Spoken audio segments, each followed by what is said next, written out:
Hello my friends, welcome back to my YouTube channel housekeeping guru 34। मैं हूँ राकेश नाग आपके साथ। आज हम लोग एक नया ट्रेनिंग टॉपिक लेके आए हैं। जो ट्रेनिंग टॉपिक है टास्की का आर सीरीज़ का आर फोर टास्की जो R4 है उसका काम क्या है, उसको किस तरीके से यूज़ होता है, उसके कहाँ कहाँ हम लोग R4 यूज़ कर सकता है, ये आज के ट्रेनिंग टॉपिक में हम लोग सीखने जा रहे हैं।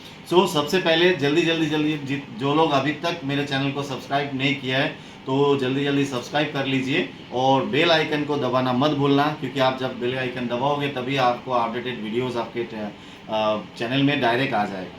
ठीक है। दोस्तों बेल आइकन दबाओ जल्दी जल्दी और सब्सक्राइब कर लो।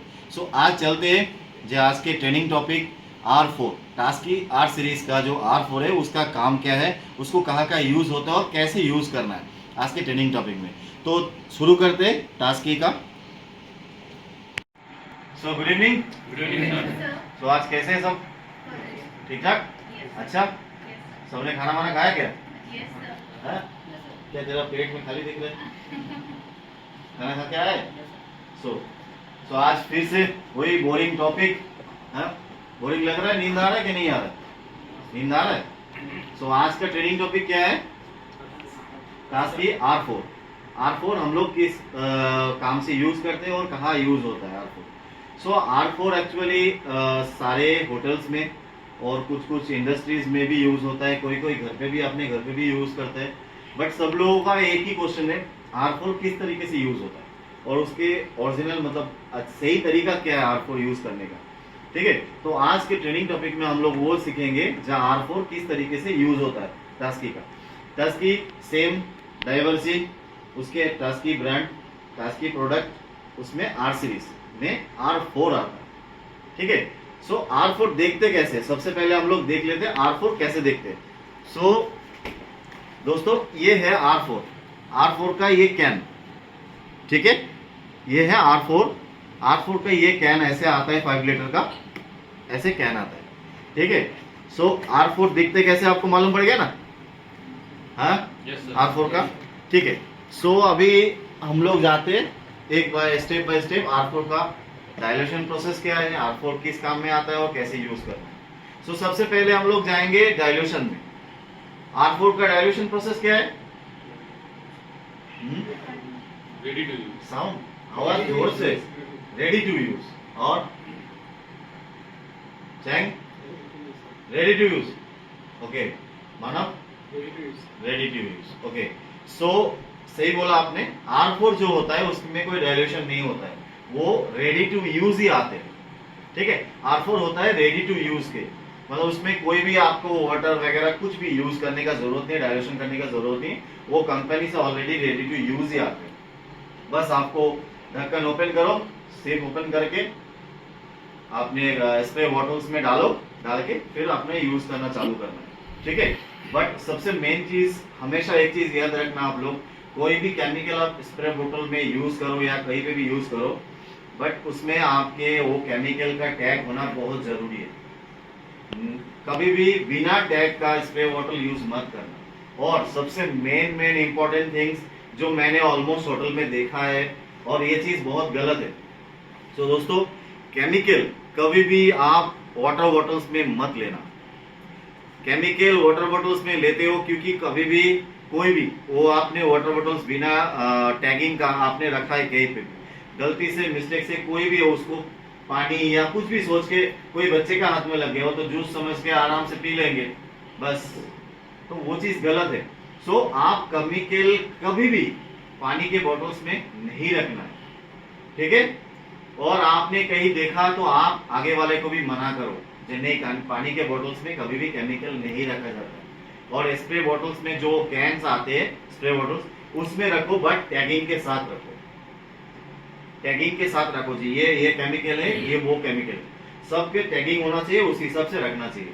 ठीक है। और ऐसी जगह पे केमिकल्स को हमेशा रैक में रखना जहां से केमिकल ना गिरे या कोई उसमें गिरने का चांसेस नहीं है, और उसके अंदर भर भर के नहीं रखना है। ऐसे रखना है जो उसमें कभी भी गिरने का चांसेस ना रहे और सेफ हैंड में रहे, सेफ जगह पे रहे। कभी भी बच्चे का, कोई भी बच्चा हो या कोई भी जो जिसको मालूम नहीं है केमिकल के बारे में, उसके पास रीचेबल ना हो वो जगह। ठीक है। तो वही चीज आपके घर में भी कहीं पे भी रखो तो उससे बच्चे लोगों से दूरी रखना है आपको केमिकल हमेशा, ठीक है। सो R4 डायल्यूशन नहीं होता है, रेडी टू यूज आता है। सो R4 किस चीज में यूज होता है? वुडन पॉलिश के लिए यूज होता है, वुडन को देख रेख करने के अच्छे रखने के लिए, जो वुडन फर्नीचर है उसका लाइफ बढ़ाने के लिए, जो ज्यादा दिन तक चले हो और फ्रेशनेस दिखे उसमें, जो वो नया लगे, इसीलिए हम लोग R4 से पॉलिश करते हैं। तो R4 पॉलिश करने का तरीका क्या होता है? सबसे पहले हम लोग डस्टर लेते हैं, ड्राई डस्टर लेके उसके पहले हम लोगों को जहां पे R4 पॉलिश करना है उसको पहले ड्राई डस्टर से अच्छे से उसको क्लीन करना है, वो एरिया, वो सरफेस अच्छे से पूरा क्लीन करना है ड्राई डस्टर से। उसके बाद हम लोग R4 उसमें लगा सकते हैं, लेकिन R4 कभी भी डायरेक्ट स्प्रे नहीं होता।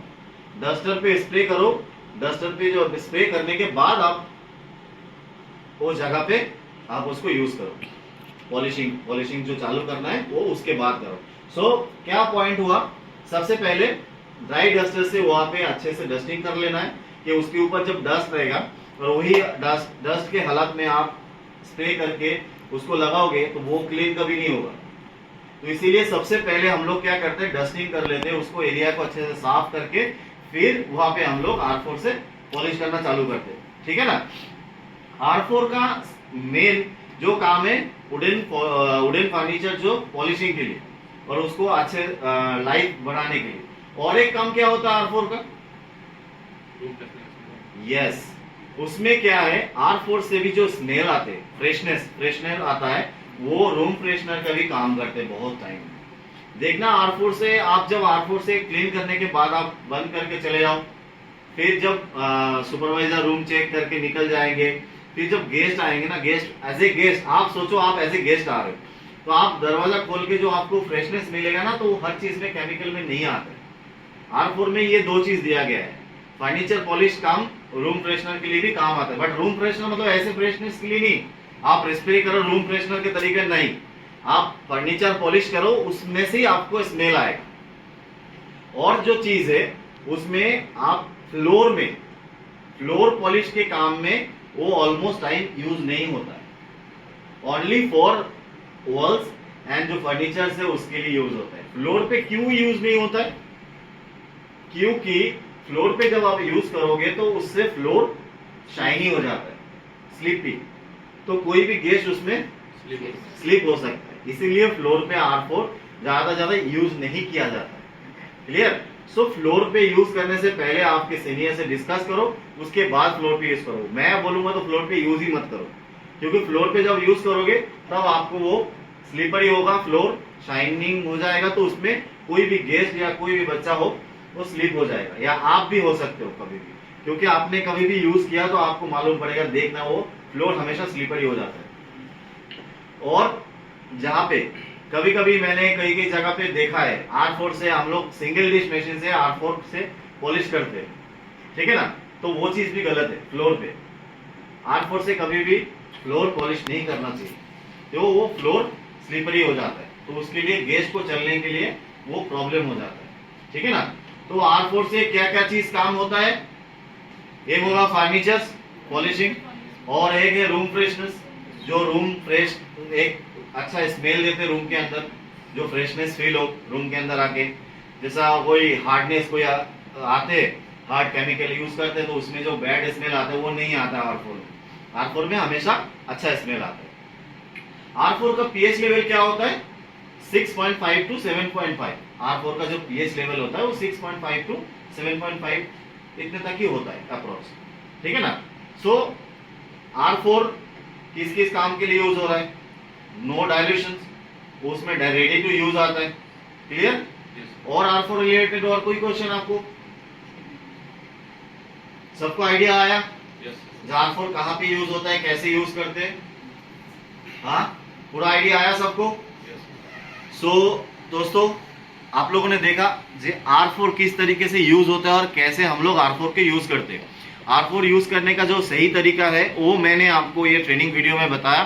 तो वीडियो आप जब ट्रेनिंग लो, आपको वीडियो पूरा देखना हमेशा, तब आपको पूरा आइडिया आएगा, ट्रेनिंग को आपको पूरा समझ में आएगा, ठीक है। सो इस तरीके से R4 यूज होता है। टास्की का जो R सीरीज है उसमें से जो R4 है वो इस तरीके से यूज होता है, और यहाँ फर्नीचर्स के लिए, रूम फ्रेशनेस के लिए यूज होता है ये, बट एयर फ्रेशनर के लिए यूज नहीं होता है। मतलब एयर फ्रेशनर के तरह हम लोग यूज नहीं कर सकते। हम लोग फर्नीचर पॉलिश करेंगे तभी उसमें से जो फ्रेशनेस आएंगे, स्मेल आएगा, उसमें ही रूम को अच्छा एयर फ्रेशनर कर देते हैं रूम को, ठीक है। तो ये चीज आपको अभी मालूम पड़ा। R4 केमिकल का यूजेस और इसका कोई भी चीज आप लेके कुछ भी आपको जानना है तो आप मुझे कमेंट्स बॉक्स में कमेंट्स करके जरूर पूछिए।